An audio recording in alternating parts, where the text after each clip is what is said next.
Hello, welcome back. Today I have this idea that I want to share with you.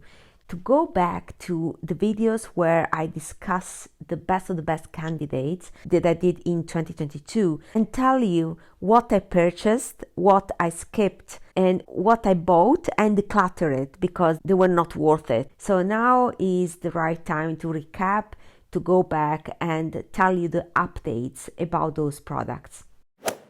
I need a better light to show you the product that I bought and I kept in my collection. So in this video, we will focus on what I skipped or I bought and decluttered. So let's go back to my videos of 2022. You know that this year was my first year on YouTube and I started in June. So my first video about new releases and with that mindset of spotting the best of the best was called Best New Makeup Releases of 2022. And I mentioned there a bunch of products. Pat McGrath Duo blushes. Honestly, I skipped those, and the reason is I don't like when there are two shades in one pan. It's difficult to pick just one color. I much prefer single pans. I had a lot of Pat McGrath blushes anyway.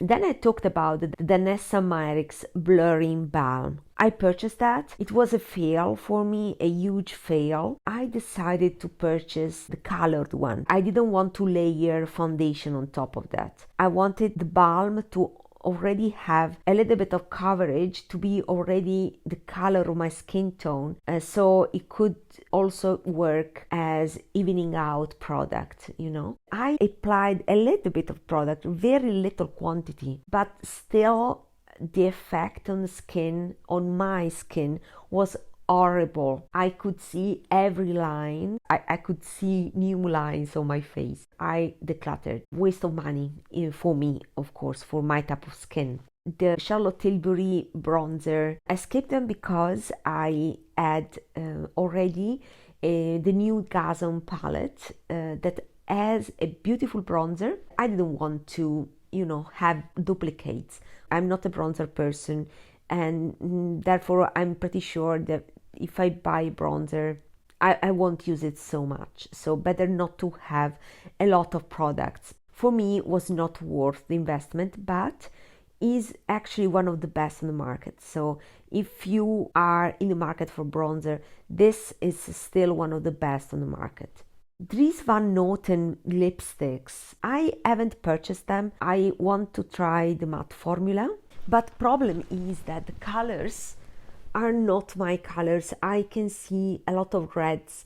I'm more into muted colors or nude colors, and in the matte formula there's only one nude that is quite gray, quite a deep grungy grayish, not my shade. So I'm waiting for new colors to be released in the matte finish. When it happens, I will for sure purchase one of these lipsticks. WESTMAN Atelier Vital Pressed powders. I decluttered them. I purchased during the Black Friday sales the creme color and the pink bubble. I didn't like the packaging. It was too small.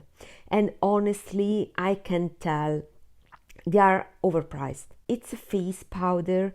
Why they are as small as blush? I don't understand. I wanted for that price a bigger pan. I deserved a bigger pan. Disappointed with the size. I found the package to be difficult to open, maybe because it was so small.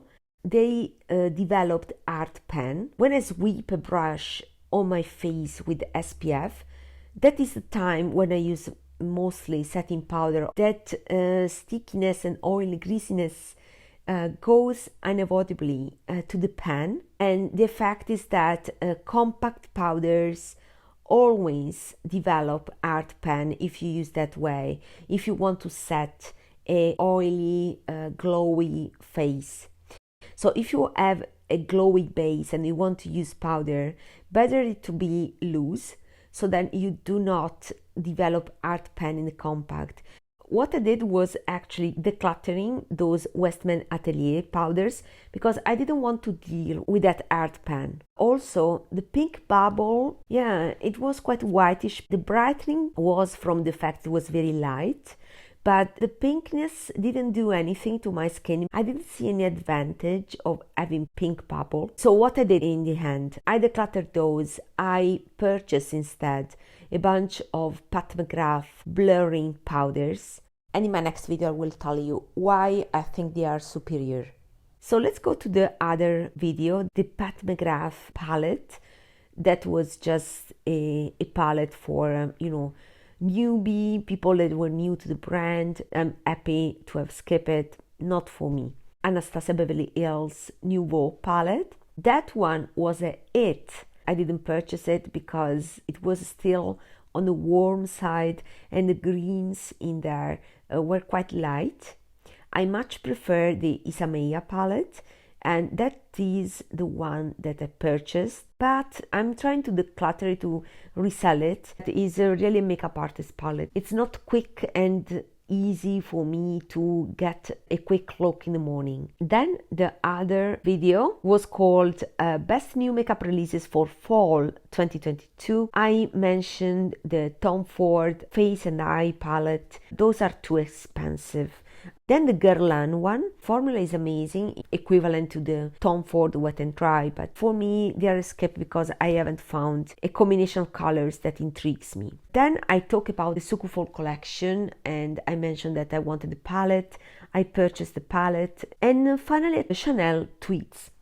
In the beginning, I decided not to buy those palettes because they were outrageously expensive. Then I went to a Chanel counter, I swatched the palettes. I fell in love with the brunette rose and I purchased it. It was a very special occasion. I felt I deserved a Chanel Tweed palette. I decluttered that palette because I compared it with the Mediterranean quad that was much cheaper, and I had already that quad in my collection. And you can refer to that video to see swatches, comparison and thoughts. I realized it was useless to have the brunette rose in my collection. If I had to choose, the Mediterranean quad was still my favorite, and so I decluttered the brunette rose. And then what happened was that I decided to go for the quiver tweed quad, and that is my favorite. I love it. It's one of the best releases of the year, so I do not regret to have purchased the quiver while I have declutter the brunette rose. The following video was more focused on holiday makeup 2022. I mentioned the Hourglass palettes. I purchased all of them. Then the usual Suqqu, I love the brand. I purchased again the green palette. Well, I skipped the pre-holiday collection also because it was not easy to find in Europe, almost impossible. And then I talked about the Dior Quint that I purchased, and I honestly regret a bit because I thought it was a little bit more unique than it turned out to be. The Anastasia Beverly Hills Rose Metals palette, I purchased that palette and I'm happy. And then I proposed you other latest luxury releases. I mentioned Lisa Eldridge. I'm just waiting for a restock, and maybe I will wait till, spring. I know that she will give us the opportunity to make your own palette. So I may arrange a customized palette. Then the ISAMAYA, I'm glad I skipped it. I'm totally uninterested and uninspired. Natasha Denona retro glam palette, not aligned to my preference and my style. And finally, the Victoria Beckham, there was that greenish gold that is amazing. I will show you better when I have natural lights. So stay tuned for the products that I purchased and kept in my collection. Until next time, bye bye.